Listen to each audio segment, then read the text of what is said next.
Deus. A vontade de Deus é que você creia no seu Filho. Então o culto, para ser agradável a Deus, tem que ser em espírito e em verdade.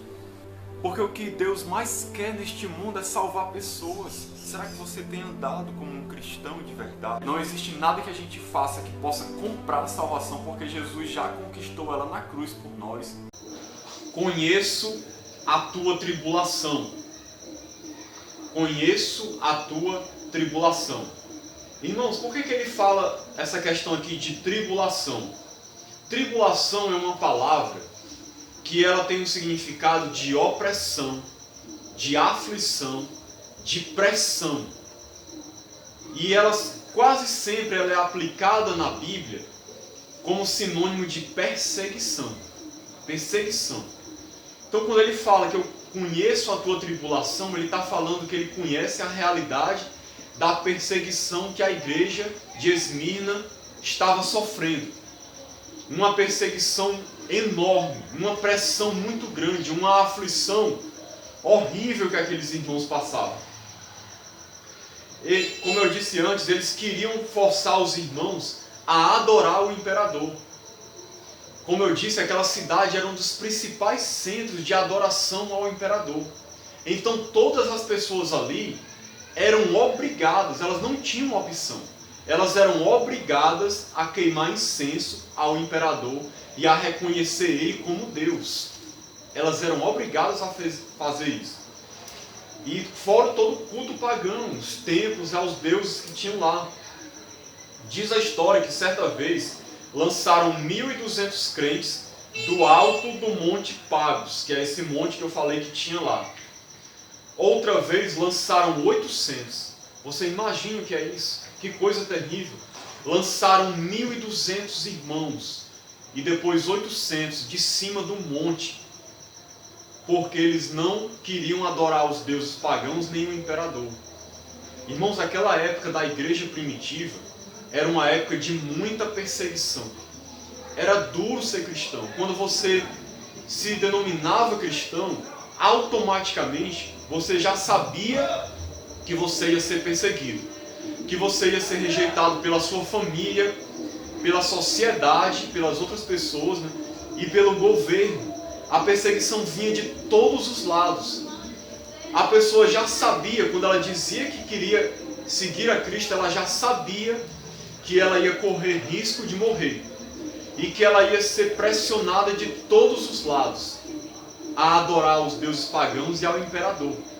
Então era uma certeza de sofrimento e uma certeza de que a sua cabeça podia rolar a qualquer momento e uma certeza de que ia ser uma vida dura e difícil, de muita perseguição.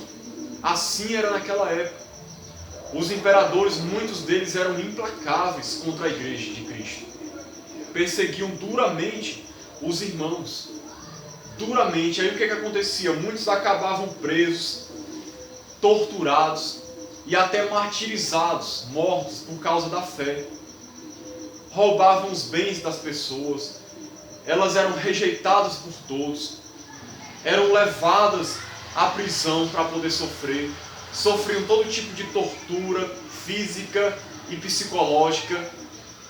Não era fácil ser cristão ali, irmãos. Não era muito difícil. Imagine o contexto. Imagine você estar numa cidade pagã. Nós estamos numa cidade aqui que é considerada cristã. Não temos perseguição nenhuma, temos liberdade de cultuar a Deus, de pregar o Evangelho. Lá eles não tinham liberdade nenhuma. Era uma pressão enorme sobre eles o tempo todo. Foi assim durante os primeiros 300 anos da igreja. Pressão constante sobre a igreja. Uma tribulação enorme.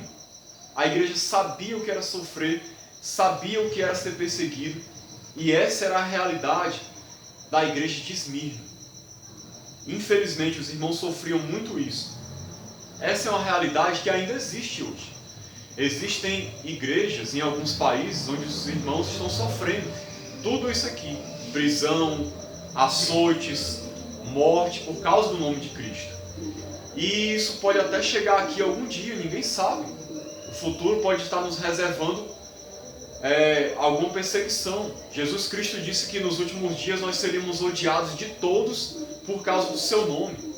Então essa realidade aqui é uma realidade que aconteceu no passado, que acontece hoje em alguns países e que a gente tem que estar preparado, porque a qualquer momento isso pode acontecer em qualquer lugar. E aí é que vem a grande questão: quem será que permanece firme diante de uma situação dessa? Só permanece firme diante de uma situação dessa quem realmente é um cristão verdadeiro.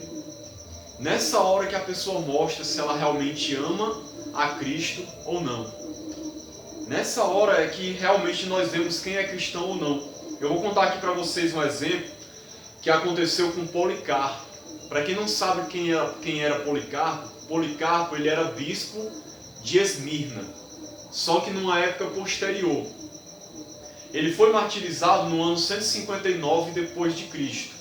Essa carta foi escrita em torno de 95 depois de Cristo. Ele já tinha nascido, mas ainda era um jovem, não sei nem se tinha se convertido ainda, mas ele se tornou pastor, naquela época era chamado de bispo, né? A mesma coisa, na cidade de Esmirna. E o que foi que aconteceu? Levaram ele para uma arena, e ali, diante de toda uma multidão de pessoas, começaram a ameaçá-lo e pressioná-lo para que blasfemasse de Cristo e adorasse o imperador, reconhecesse o imperador como Deus. Imagine só a situação. E aí foi quando ele disse a famosa frase que diz assim: eu sirvo a Jesus há 86 anos e ele sempre me fez bem. Como posso blasfemar contra o meu Salvador e Senhor que me salvou? Ele falou isso diante de todo mundo que estava lá assistindo, diante das autoridades romanas. Ele disse que não ia blasfemar de Cristo, porque ele só tinha feito bem a ele. E ele já o servia fazia 86 anos. E aí sabe o que foi que aconteceu? Eles jogaram fogo, atearam fogo para queimá-lo. Interessante que diz a história que o fogo fez um ar ao redor dele. O fogo não pegava nele. Como as pessoas viam que o fogo não pegava nele, alguém foi lá com uma adaga e o feriu para poder matá-lo. Mas o fogo ele não morreu queimado, segundo diz a história. Mas foi martirizado. Isso foi só um exemplo de muitos. A igreja sofreu, irmãos, uma grande perseguição naquela época. Então o que nós aprendemos com isso? Nós temos que estar preparados, irmãos. Eu não estou dizendo que isso vai acontecer no Brasil, mas é possível. Ninguém sabe o futuro. É possível. Nós temos que estar preparados para tudo. A nossa fé em Cristo deve ser maior do que qualquer coisa. Nosso amor deve ser maior do que qualquer coisa. Do que maior dificuldade. Porque se um dia vierem nos pressionar, ameaçando nos tirar a vida, nós temos que ter uma convicção tão profunda que a gente diga: pode fazer o que você quiser, mas eu não nego a Cristo. Eu vou continuar firme com Ele, servindo ao Senhor. É assim que nós devemos ser.